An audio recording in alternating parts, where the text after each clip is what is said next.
হরে কৃষ্ণা। তো নিশ্চয়ই ভালো আছেন, আমি ভালো আছি, আপনারা সবাই ভালো আছেন তো? তো আজকে আমি একটি গুরুত্বপূর্ণ বিষয় আপনাদের সাথে শেয়ার করব।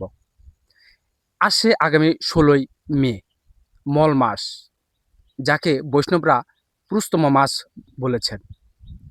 তো সংক্ষিপ্ত আকারে পুরুষোত্তম মাসের একটি কাহিনী আপনাদের বলছি, যে মল মাস বা পুরুষোত্তম মাস অবহেলা করলে কি কি হবে আমাদের এই জীবন। তাহলে একসময় ভগবান শ্রীকৃষ্ণ যখন ৫ ভাই পাণ্ডব এবং দ্রৌপদী সহ যখন অজ্ঞাতবাস অথবা বনবাস যাদের যখন হয়েছিল, বনবাসের সময় যখন বনে ছিল, তখন ভগবান শ্রীকৃষ্ণ একদিন তাদের সম্মুখে উপস্থিত হয়। তখন দ্রৌপদী এবং পঞ্চপাণ্ডব ভগবানের সেবা পূজা করে, অর্ঘ্য এবং ১৬ উপচার দিয়ে। তখন বলছে যে, আমি এই যে এখানে এসেছি, কি কারণে এসেছি তোমরা কি জানো? আচ্ছা না। তো তো আজ আমি এখানে উপস্থিত হয়েছি বিশেষ দ্রৌপদীর জন্য। তো দ্রৌপদী অনেক কষ্ট ভোগ করছে, পঞ্চস্বামী লাভ করেছে, হ্যাঁ, কিন্তু সে অনেক কষ্ট ভোগ করছে। কি কারণে কষ্ট ভোগ করছে তাহলে তোমরা শ্রবণ করো। তো একসময় মেধা ঋষির কন্যা ছিল। তো মেধা ঋষির কন্যা, ওই যখন কন্যা ছিল তখন তার যুবক অবস্থায় তার মাতা মারা যায়। তো সেভাবেই লালন পালন হয়ে ওঠে, মেধা ঋষি সেভাবেই তাকে লালন পালন করে। তো একসময় মেধা ঋষিও দেহত্যাগ করেন, কেউ তার ছিল না। হঠাৎ একদিন দুর্বাসা মুনি তার গৃহে আসেন। তো মুনিবরকে খুব সুন্দর করে অর্ঘ্য দিয়ে সেবা যত্ন করেন এবং ভালো সেবা, বৈষ্ণব সেবা যেভাবে করে সেভাবে করেন। তখন তো বলছে, আমি তোমার সেবায় সন্তুষ্ট হয়েছি। দুর্বাসা মুনি বলছে, তো কি বর চাও? তো দেখুন, আমার তো কেউ নেই, পিতা নেই, মাতা নেই, ভাই নেই, আমি তো একা। তো কি কারণে আমি এত দুঃখ কষ্টে, আমার কি সুখ হবে না? তো তুমি আমার কাছে বর চাও, বলছে আর কি দুর্বাসা মুনি। তখন দুর্বাসা মুনি তাকে বর দেওয়ার জন্য উপস্থিত। বলছে যে আগামী আসছে ৩ মাসের পরেই পুরুষোত্তম মাস, যেটাকে মল মাস বা অধি মাস বলা হয়। তো বলছে যে বৈশাখ, কার্তিক এবং মাঘ মাস থেকেও শ্রেষ্ঠ পুরুষোত্তম মাস। এই পুরুষোত্তম মাসের কাহিনী এবং লীলা কথা বলছিলেন।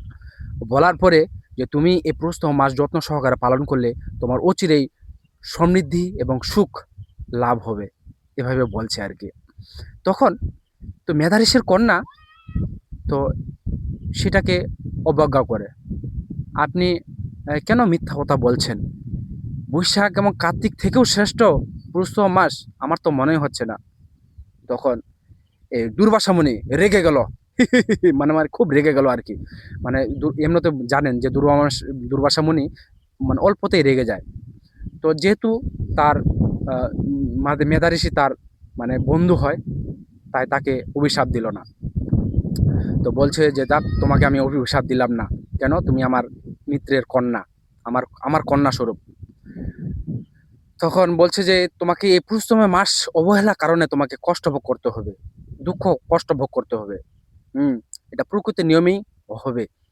তো এভাবেই মানে দুর্বাসা মুনি তার গৃহত্যাগ করে। তো এই পুরুষোত্তম মাস অবহেলা করার কারণে তার কিন্তু মানে শরীর উম, শরীর মানে অন্য রূপ ধারণ করলো, কুষ্ঠরোগ, হ্যাঁ, প্রভৃতি রোগ ব্যাধি ধারণ করলো। তো এভাবেই সে আহ, আম, বলছে যে এখন আমি তাহলে মহাদেবকে আমাকে স্মরণ করতে হবে, মহাদেবের শরণাপন্ন হতে হবে। তখন সে মহাদেবের শরণাপন্ন হলো ৯ বছর। হ্যাঁ, ৯ বছর সে একেবারে একাধারে তপস্যা করছিল মহাদেবের জন্য। তখন মহাদেব খুশি হয়ে বলছে, কি বর চাও তুমি? তখন এই সেই মেধা ঋষির কন্যা বলছিল যে আমি আহ, আহ, পঞ্চ না সরি আমি স্বামী চাই, আমি গুণবান স্বামী চাই। এভাবে ৫ বার বলছিল, গুণবান স্বামী চাই, গুণবান স্বামী চাই। যদিও মহাদেব তা শুনছিলেন। বলছে, তথাস্তু, তুমি আমার কাছে পঞ্চ স্বামীর আহ, গুণবান স্বামীর কথা বলেছ, তাই তোমাকে পঞ্চ স্বামী দান করলাম। বলছে না না না, এটা তো হয় না। বলছে না, দেখো তুমি আমার কাছে তুমি গুণবান স্বামীর কথা বলছিলে। তুমি যদি একবার বলতে তাহলে তুমি একবারে একটা স্বামী প্রদান করতাম। তুমি ৫ বার বলেছো। তাই গুণবান স্বামী তোমার ৫ জন স্বামী হবে। কিন্তু এটা কিভাবে সম্ভব হবে? একজন স্ত্রী কি ৫ম স্বামী হয়? হুম? তো এটা কিভাবে হবে? হ্যাঁ, কচ্ছে প্রকৃতি নিয়ন্ত্রণ করবে। সেটা তুমি দুশ্চিন্তা করো না। তো এভাবেই কিছুদিন পরে, হ্যাঁ, সেই মানে এই দুর্বাসা ঋষির কন্যা যখন বৈষ্ণবের এবং বৈষ্ণব শিরোমণি যে শিবের দর্শন পেল, যার কারণে তিনি আবার যুবতী হয়ে ফিরছিল। তো কিছুদিন পরেই তিনি কিন্তু দেহত্যাগ করেন। এই দুর্বাসা মুনির কন্যা দেহত্যাগ করেন। পরবর্তীতে তিনি দ্রুপদ রাজার কন্যা দ্রৌপদী রূপে আবির্ভূত হয়েছিলেন, যজ্ঞ থেকে আবির্ভূত হয়েছিলেন। তখন তখন বলছে, ভগবান শ্রীকৃষ্ণ বলছে, তুমি হচ্ছেন সেই মেধা ঋষির কন্যা। দুর্বাসার না, দুর্বাসার অভিশাপে তুমি বা পুরুষোত্তম মাসের অবহেলার কারণে তোমার এই করুণ পরিণতি, এই দুঃখ, ত্রিতাপ, ক্লেশ এবং লাঞ্ছনা তোমাকে ভোগ করতে হচ্ছে। তো আসছে আহ, এবার পুরুষোত্তম মাস। এই পুরুষোত্তম মাস একসময় অধিদেবতা, মানে প্রত্যেকটা মাসের অধিদেবতা থাকে। তো একদিন মানে বৈশাখ, কার্তিক এবং মাঘ মাস সবাই বলছিল যে আমার তো নির্দিষ্ট নিয়ম এবং কি মাসের সেবা পূজা হয় বা নিয়মাদি পালন করে, কিন্তু তোমার তো এই অধি মাস বা মল মাসে তো ইয়া হয় না। তখন বলছিল যে দেখো, তখন এই কান্না করতে করতে এই অধি মাস, হ্যাঁ, তখন ভগবান বিষ্ণুর কাছে, ভগবান কৃষ্ণের কাছে গেছিল। যাওয়ার পরে তখন বলছে যে আহ, আমাকে কৃপা করুন, আমাকে সবাই অবহেলা করছে, আমাকে মল মাছ বলছে, হ্যাঁ, মলিন মান বলছে, আমি ময়লা আবর্জনা এভাবে বলছে। তো আমাকে একটু কৃপা করুন হে ভগবান। তখন বলছে দেখো, তুমি হচ্ছেন সর্বশ্রেষ্ঠ। কার্তিক এবং মাঘ আর ওই যে আহ, ৩টা মাস, যত মাস আছে তার থেকে তুমি অধিক গুণ ফল হবে তোমার এই পুরুষোত্তম মাস ব্রত পালন করলে। তো আজকের এই ভিডিওটি ছিল পুরুষোত্তম মাস নিয়ে।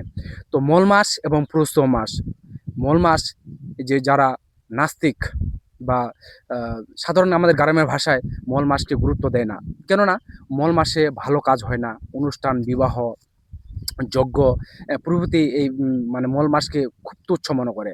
তো যাই হোক, আমরা তুচ্ছ মনে করবো না, কারণ তুচ্ছ মনে করলে দশা আমাদের দ্রৌপদীর মতোই হবে। তো ভিডিওটি বেশি লেন্থ করছি না, ভিডিওটি এইমাত্রই আমি এখানে শেষ করছি। তো আমার যদি ভাষায় ভুল হয় তা ক্ষমা দৃষ্টিতে দেখবেন। হরে কৃষ্ণা। জয় পুরুষোত্তম মাস কি জয়।